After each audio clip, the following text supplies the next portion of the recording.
আওয়ামী লীগকে বাংলাদেশে নয় কলকাতায় নির্বাচন করতে হবে বলে মন্তব্য করেছেন এবি পার্টির চেয়ারম্যান মুজিবুর রহমান মঞ্জু। বলেন, জনগণের ক্ষোভের মুখে দেশ থেকে পালিয়ে তারা কলকাতায় অফিস খুলেছে। রাজধানীতে ডিবেট ফর ডেমোক্রেসি আয়োজিত ছায়া সংসদ বিতর্ক অনুষ্ঠানে তিনি এসব কথা বলেন। এবি পার্টির চেয়ারম্যান বলেন, রাজনৈতিক দলগুলো ঐকমত্যের মধ্য দিয়ে নির্বাচন কমিশন গঠনের যে সিদ্ধান্ত নিয়েছে তা ইতিবাচক। বলেন, আগামী নির্বাচনে আইনশৃঙ্খলা বাহিনীর অবস্থান গুরুত্বপূর্ণ।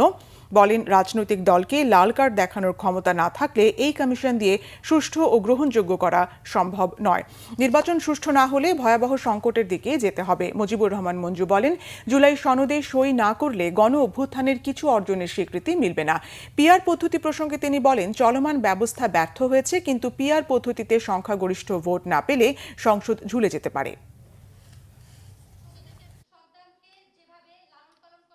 চিফ ইলেকশন কমিশন যখন বলেন যে সবাই যদি ফাউল খেলার নিয়ত নিয়ে নামে তাহলে আমরা তো খেলা চালাতে পারবো না, এটি ভেরি উইক একটা স্টেটমেন্ট।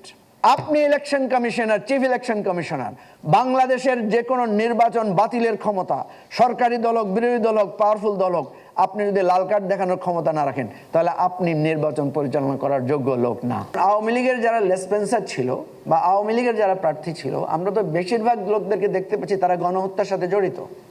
আমরা তো দেখতে পাচ্ছি তারা এই দেশ থেকে পালিয়ে গেছেন।